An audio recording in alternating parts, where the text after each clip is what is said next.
And then I have like this endless, useless information called sneaker culture. And you're like, perfect. One of our longtime fans, Naim Siddiqui, AKA Kuhan, he would just casually look down and was like, Vessies, huh? I don't even know what that is, bro. I'll be honest. That's what's up right there? They used to be waterproof, but you wear them long enough and then eventually they are not so waterproof. He's like, yeah, I can't stop seeing, every single shoe. I could tell you what edition on everything. Wow. And I was like, what is this? And then the moment you brought up shoe culture, sneaker culture, I was just like, explain to me this world. This episode of The Modern Rogue brought to you by Squarespace. Head on over to squarespace.com/rogue. Sign up for a free trial. Get 10% off and keep us in business by using promo code ROGUE at checkout. I mean, I'm just going to throw out some trivia questions. Do you know what year the Air Jordan 1 came out? What? Space Jam came out in 1992. I'm gonna assume it's 2 years before that. I'm gonna say No, the Air Jordan 1 came out in 1985. Whoa! 1985. Okay, all right. Do you know about the commercial that helped? Yes, it was directed by Spike Lee, who had a guy who maybe was Spike Lee wearing a big hat that said Brooklyn. That's Mars, Is it the shoes? It's got to be the shoes. Yeah, it's not that commercial. Money's gotta be the shoes. Shoes. You sure it's not the shoes? I'm sure, Mars. What about the shoes? No, Mars. Money's gotta be the shoes. But there is a commercial previous to that brought us the Air Jordan 1s. Many call it banned. On September 15th, Nike created a revolutionary new basketball shoe. On October 18th, the NBA threw them out of the game. The Air Jordan 1s were actually banned by the NBA, the commissioner at the time. Because it was product placement advertising on NBA? No, it didn't contain enough white in the sneakers. They had a rule at the time where you had to have a certain percentage had to be white. And then David Letterman on the Letterman show told Michael Jordan, well, don't worry, there's none of that in the NBA anyways. What rule do we violate here? Well, it doesn't have any white in it. Uh-huh. Well, neither does the NBA. Now, thank you, Sean. Thank you, Sean. Just a joke. It's just a joke. Oftentimes there's home and away uniforms, and one is lighter, one is darker. Yep. And that goes all the way back to the days of black and white television, so you could know whether or not. That I didn't know. So wow. that you can tell. We're both learning. We're both learning. Yeah, as I understand it, home and away uniforms were to accommodate black and white television. Okay. But we've kept along with that. And I assume that some TV producer is like, well, it's hard to see what they're doing, whether or not they're placed in the right way. Yeah, I tried to find why David Stern and why the NBA wanted the sneakers to be have a certain percentage of white. Going before sneaker culture started, a lot of people would wear the Converse Chuck Taylors, which are a classic by now. A lot of people know what those are. Even that's remarkable because those are very unhealthy for your feet. Yeah, they're quite painful. I got a pair when I was living in New York City, and I didn't like them. I was like, I'm not wearing these anymore. We're gonna do a quick history of sneaker culture, I guess you could say. Many people will argue this, but I believe it all started around Michael Jordan. There were other sneakers at the time, though. One of those famously would be the Converse Weapon. The Converse Weapon? Yes, the Converse Weapon. That sounds like something Q would give to James Bond. He's like, this one's called the Converse Weapon. Sing! And then a blade comes out. Yeah. The Converse Weapons were famously promoted by Magic Johnson and Larry Bird, but they weren't signature sneakers. Around what time is this? What era? 86 or 85, if I remember correctly. Yeah, I guess you did just say Larry Bird, so that means around 86, 85. Yeah. I heard Converse made a pair of Bird shoes for last year's MVP. Yep. Well, they made a pair of Magic shoes for this year's MVP. Okay, Magic, show me what you got. The Bird shoe, the Magic shoe. Choose your weapon. Those two were probably the two most famous people. So this would have been around the rise of the checkered Vans, the I remember slip-ons. those. You had some when you used to do your show. Yep, skater culture. You would take them out. I remember you had different shoes. Yeah, We'd set up the show, and then you put them on. Yep. Before the fire eating. Yep. Yeah, I shouldn't do that on camera, by the way. But. That's never. It's just like on the internet. Never post a picture with your mouth open. Different subcultures, but the specific thread that we're chasing begins mid '80s with Converse. Yeah, I think a lot of it's going to be basketball centric. Obviously, we're going to get to Michael Jordan, but there were other people in the sneaker stratosphere. Run DMC released a song, I think, in May '86 called My Adidas. Yeah. Yep. I just reread the Beastie Boys book where they were just talking about like. I saw that on your desk. Yeah, go there's ahead. this whole subculture where Rick Rubin was the producer both for Run DMC and for the Beastie Boys, and everything was like everything was Adidas. Always rock Adidas, never rock Fila. I do not sniff the coke. I only smoke the Sensimilla. Is one of that Paul's Boutique. Yeah. That's around late '80s. Yeah, so all that stuff was kind of converging, and then we get Jordan, and then also as we're approaching the '90s, there's an Air Max 1, and then there are the Air Mags, which were in Back to the Future 2. The Air Max 1, is that the one, the first one that basically had the bubble cushion? I don't know that it was the first one, but it definitely was. I mean, it was the very first one famous. I saw. Yeah. I was all the way in Norway at the time, 1987, 88 or something. I think Air Max 1 is 1990. Which was the one where you go?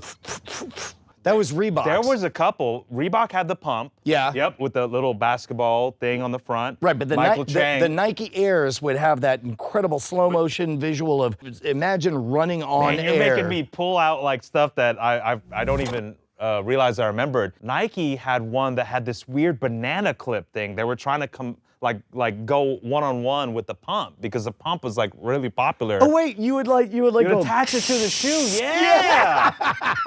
I forgot about that. those too, like until you said the pump, and I'm like, there's no way he knows about the Nike pump. But yeah, Michael Chang had the Reebok pumps for tennis, and then I don't remember. Dee Brown famously wore them for a slam dunk contest. Man, I'm pulling out some old school references here where he like dunked it like this, and he pumped up his shoes before he went to dunk. Oh, he's pumping his shoes up. Oh, there you go.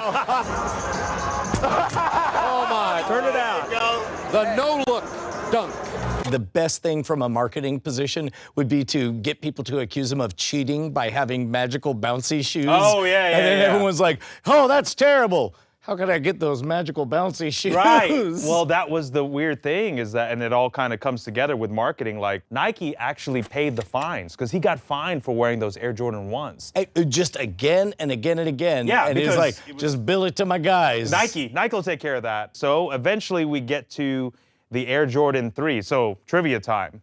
Who designed the Air Jordan 3? I think it was Dr. Michael Jordan. Tinker Hatfield. Who designed the Air Max 1? Dr. Michael Jordan. Tinker Hatfield. Who designed the Back to the Future Air Max? Steven Spielberg. Tinker Hatfield. Oh. No, okay, the Back to the Future ones are super infamous because they were a fantasy of self-lacing shoes. Yes. That in the 1985 would be like, well, good luck with that in the future. And then 30 years, like to the day, YouTube videos coming out where it's like they did have some, again, not a Nike commercial. In fact, we should have a bonus question. Who helped design the New Balance 992s? Ooh. Okay. Allegedly, by the way, allegedly. New Balance 992 is something I associate more with housewives than basketball.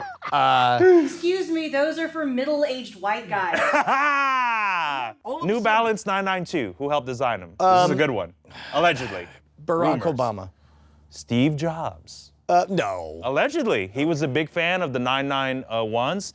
They wanted to put out the 992s, and he allegedly, many people say that he helped design them. He was a big fan. What were the distinctive characteristics of the 991s and 992s? Yeah. So they're both like a running shoe. I actually was wearing my 991s before I switched costumes to go for this video.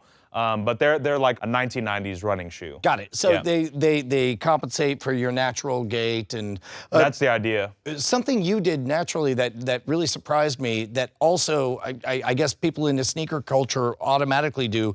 Like you were very polite about it, but you were like, Brian, I don't mean to be offensive or anything, but do you pronate? And I'm like, I was just watching the way you walk. I naturally stand very duck-footed. Yeah. As a matter of fact, you can actually see on my shoe that the parts that weather first are the inside. the parts. Yeah, you correctly busted me. And that's something I never would have thought of, is that people actually are checking out everybody's kicks. That happens a lot more now. And here, I'm just mixing all my stuff in there. Go. A lot of people, so something happened in the mid-2010s where I noticed more females that I normally wouldn't associate being a part of the sneaker culture game started to participate. Somebody tipped me off, and they attribute that to one Kim Kardashian. Oh, wow. Because at the time, she was married to Kanye. Kanye had a huge contract with Nike at the time. Then he went to Adidas, right? He did go to Adidas, which you knew, yeah.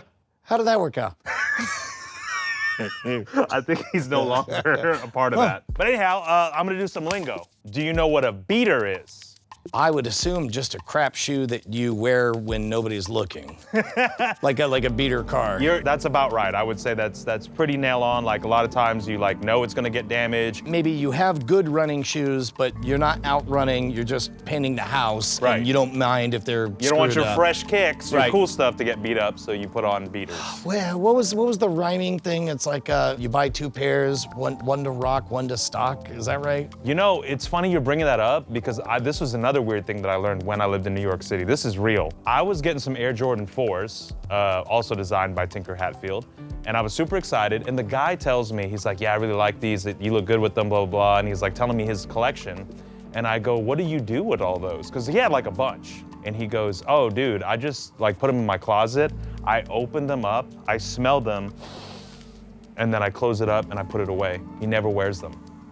That sounds silly and weird to people who don't understand or who have never participated in collector culture of any kind. Yeah. Because I've got, 6,000 classic Marvel comics going back to 1960. Yeah. And I'd rather take the bullet than use them as armor to protect me. Even if you knew it could protect you. Exactly. You're like, no. Yeah. Like, no, let You're me not messing do up my it. amazing Spider-Man. Wolverine, give me your powers. Man, that's wild. Yeah, but to me, I guess, being a sneakerhead from a different generation, we always wore them. That was the whole thing. It's like, Yeah. oh no, I got these, but I guess there's people now that don't wear them. Same thing. If you're gonna get the Kenner Star Wars figure, you're gonna tear them open and put Play them in with the them Millennium and, yeah. Falcon. Yeah. I guess some people just put them on the wall. Next thing, do you know, this is gonna be obvious. Have you ever heard the term dad shoes or dad sneakers? I mean, I think I'm probably wearing them right now. Do you know any variation of Nike dad sneakers or no? No. You should look up the Nike Air Monarchs. They are the quintessential dad sneaker. Why so? You know, the story about it is really weird. Hey, before we go, can I go on a dad rant? Why do they have to be so loud? Why can't I just get a good running shoe that's quiet? You have to be Like the neon, looks? lime Right. green. I don't know. Or your crazy neon blues. I had to switch. You're fluorescent You're with right. the Gatorade orange. Why you gotta be like that? You're right. I had to switch brands because my clothes didn't match the aesthetic anymore. So I don't know. Maybe it's like a weird Nike thing where they're like, let's make all the colors crazy. Do you think the colors are high vis? Oh, I didn't even think of that.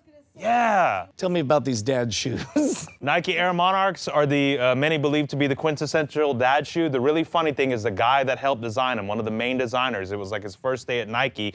He hit the wrong button, the doors open, and it is the Michael Jordan himself. And the guy freaked out, and he's pushing the button, hoping the doors will close. Michael walks up, says, hey, are you the new guy? And the guy's like, yes, sir, Mr. Jordan. And he's like, cool. Hey, sorry to interrupt, but at this point, Gerald's got a couple of the details mixed up, so I'm gonna just wrap up the story real quick. The designer in question is this guy. His name is Jason Mayden, and when Michael Jordan walked onto the elevator with him, they had a bit of a chat, and Michael understood his journey, and they talked a bit about what Jason wanted to do at that company. It's very charming from the sound of it. Then Jason went to go sit down at his desk, where he was handed his first assignment, which was to design shoelace tips, which to my understanding is pretty standardized, so it was a bit of a joke on the new guy. However, he did not realize it was a joke, so he spent the next 2 weeks going out and getting several design patents on different ways to lace up shoes. It was this work ethic that eventually got him the job of designing the Nike Air Monarchs. And the rest is history. There's a really great interview with Jason over at Business Insider if you want to hear more about the story and hear it in his own words. But he helped design the first, like one of the most famous dad shoes ever. I would love to imagine Michael Jordan like, how would these look while you, I don't know, played baseball? And on the New Balance side, many people believe the 608s to be the answer to the Air Monarchs. New Balance 608s. What is the difference between any of these? They're big, they're chunky, they're ugly. Just because it's ugly, know, I they guess, never for seen starters. Hey, I agree with you. They are ugly. It's a thing. Our mutual friend Alex Rangel, he always says, well, I told him the catchphrase, if it ain't blue and white, it ain't tight. Because they're the ugliest ones. Got it. So I want to see Brian in those in a couple weeks. This one is street knowledge. Do you know anything about all black Air Force Ones? No, I do feel like I've seen a fair number of like Air Jordans that were all blacks, but maybe I'm making So that Air up. Force Ones are a particular model that Nike has produced for a long time. They're affectionately nicknamed Uptowns because they became famous in Uptown Manhattan, like Harlem and above. However, I learned this literally from some of my old friends from the Bronx.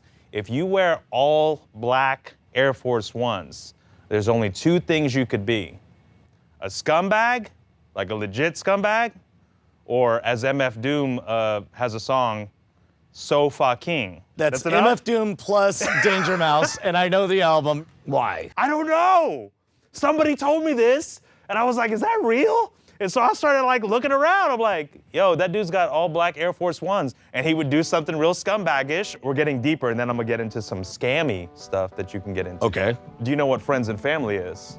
Look, if there's one It could be thing obvious. Brian Brushwood doesn't sir. like is standing in line and paying full price. I would assume that there's always a secret language that will get you a discount or ahead of a line. There is something like that in Nike that's for like the general public to know, but there is a whole secret level of sneakers that are only available for friends and family. Oh, so they're not even available. Eminem famously had a set of Air Jordan 4s, which is a famous silhouette that were only available like through his friends and family. Sometimes you can look these things up on a website called StockX. Okay. And they'll sell for as much as like 30,000 or above. Yeah, like literally 30K, more, depending upon the rarity. PE is a player exclusive.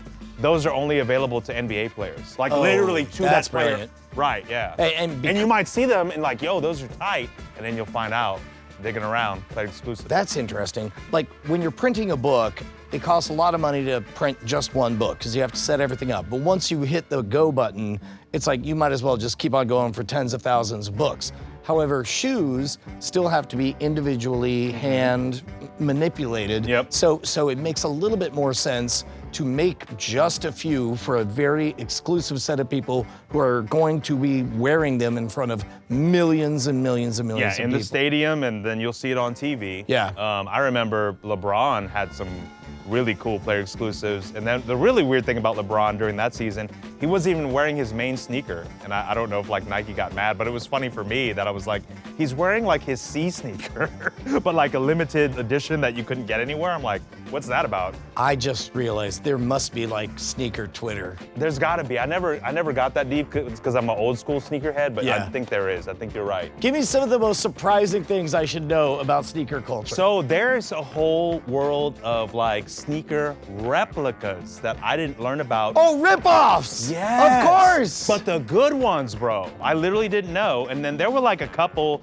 that I wanted to get, and I was like, man, what's the deal? Why are they like $800 on the secondary market? So I started digging around, and there's like really hardcore sneaker replicas. Obviously, Nikes are made in the East, AKA China. I just think there's like a whole third shift where they're like, we already have the parts out.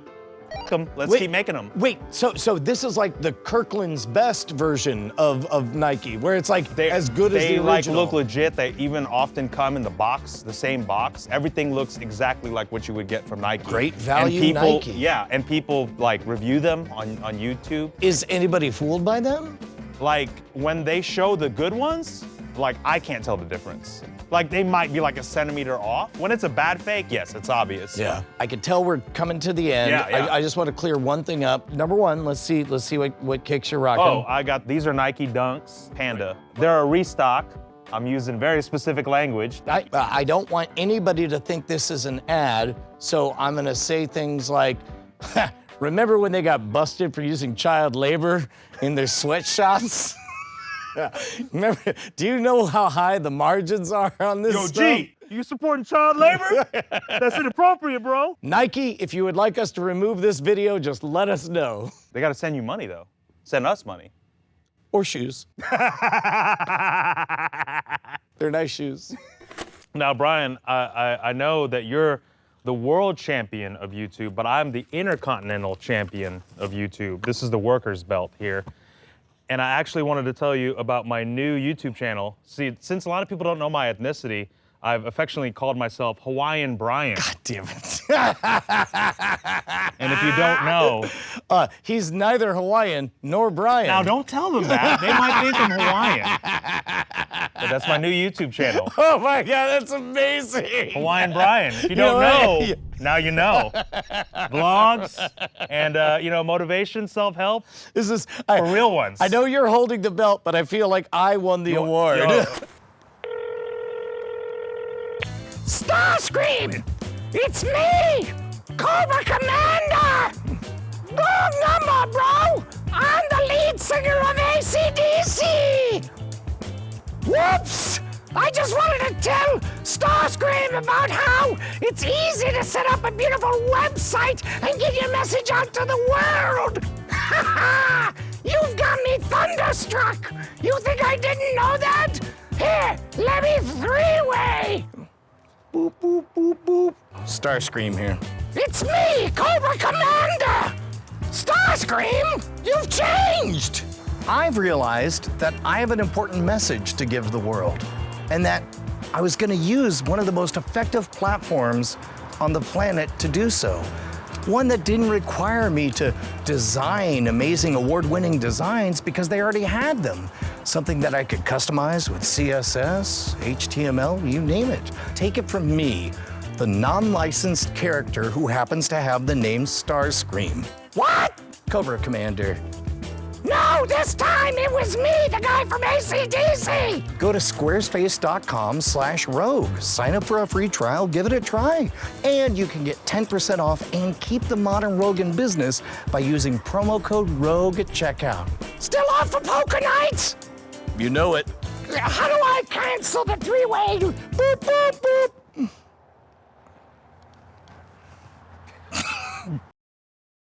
Modern Rogue is supported in part by viewers like you at patreon.com/modernrogue. In the description, you can find all of our credits and additional ways to support the show. Yeah. Sneaker talk. Oh? Sneaker talk. There's gotta be a sneaker talk. Oh. TikTok. Oh, yeah, there is.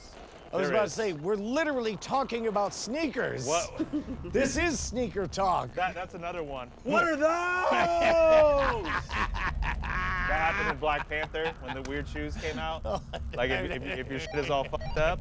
Yo, man, what are those?